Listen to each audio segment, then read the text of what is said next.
Hello everyone, in this part 14 of applications and derivatives, we will do the solutions of the questions related to maxima and minima. So let's start with question number 1.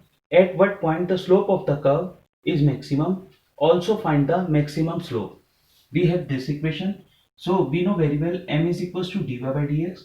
It means this is equals to minus 3x square plus 6x plus 9. Now dm by dx is equals to minus 6x plus 6.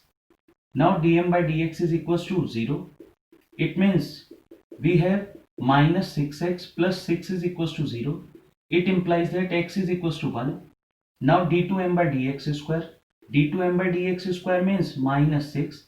d2m by dx square is equals to, at x is equals to 1, is minus 6, which is less than 0. Therefore, slope is maximum by second derivative test. Slope is maximum by second derivative test. By second derivative test. Now, we have to find out other thing also. We have to find out the slope. It means minus 3 into 1 plus 6 into 1 plus 9. It means this becomes 15 minus 3. It means this is 12 only.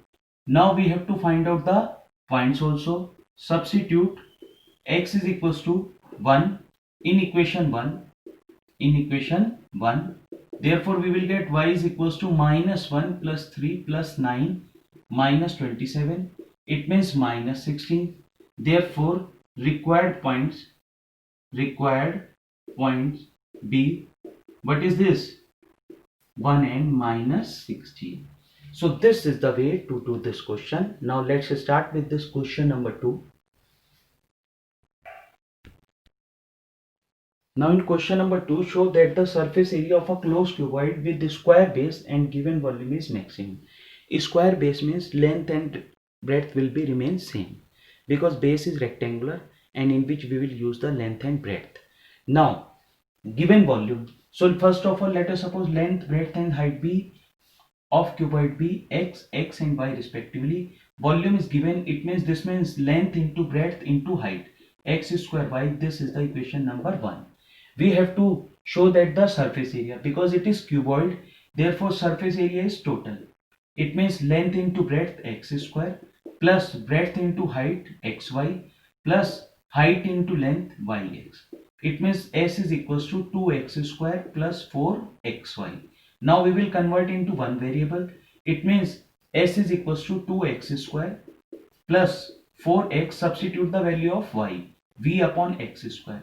It implies that this is 2x square plus 4v upon x. Now ds by dx means 4x minus 4v upon x square.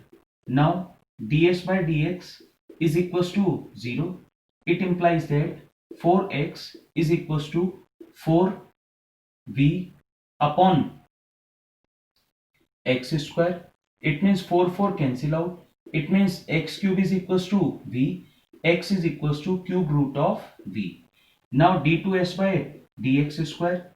d2s by dx square means 4 minus, this become minus x cube means plus 4v, and this is plus 8v upon, what is this, x cube, because x raised to power minus 2 differentiation be minus 2 x raised to power minus 3. It means this become this. Now d2s by dx square at x is equals to cube root of v. It means we have 4 plus 8 v. X cube is already v. It means this is 12, which is greater than 0. Therefore surface area is minimum. Surface area is minimum by second derivative test. So this is the way to do the question, and in this way we can do the other questions also. So in this way we have already shown that the surface area is minimum. Now let's start with the solution of question number 3. Now look at this thing in question number 3. Show that the semi-vertical angle of a cone of maximum volume and given slant height is given by tan inverse root 2. It means slant height is given. We have to show that volume is maximum and in that case semi-vertical angle will be tan inverse root 2.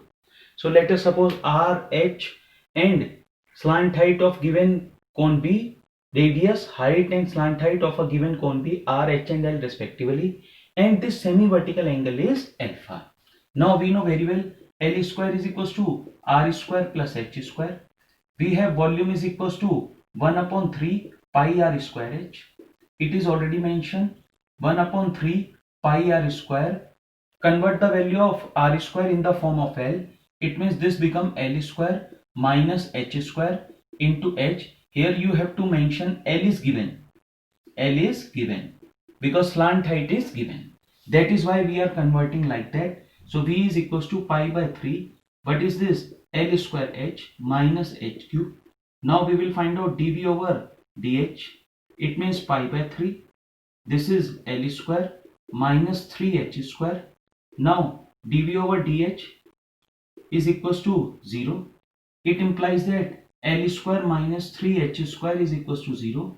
It implies that H square is equals to L square by 3.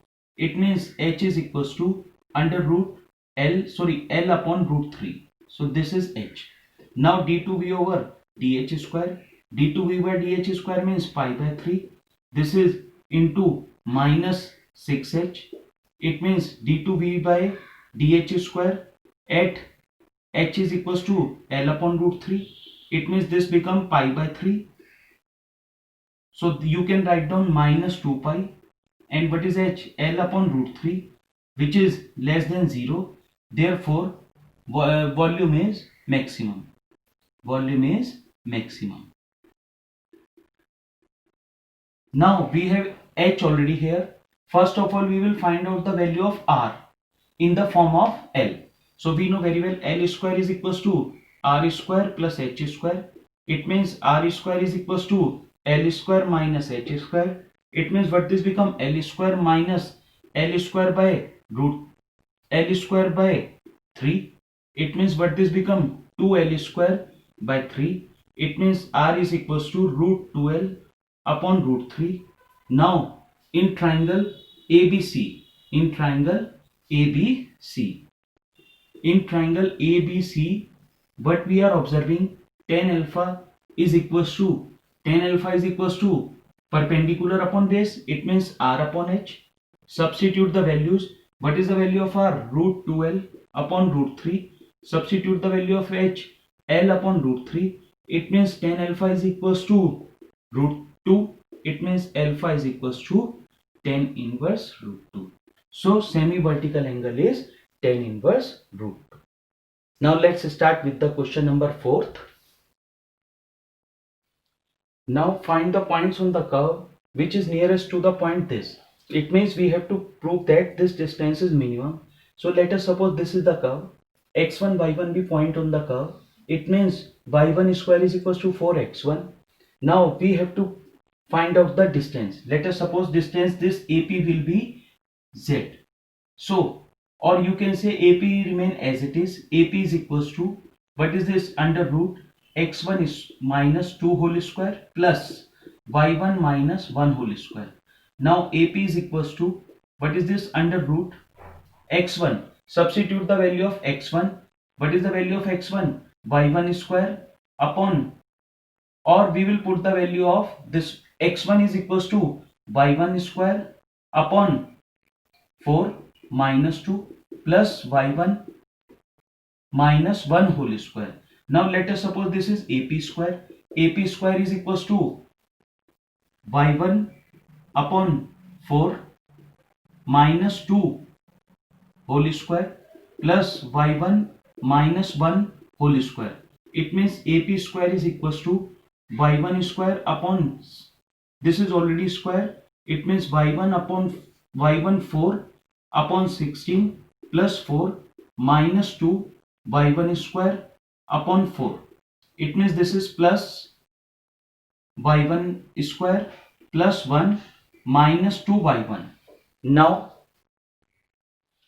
what this become, AP square is equals to y1 raised to power 4 upon 16 minus 2 y1 plus 5.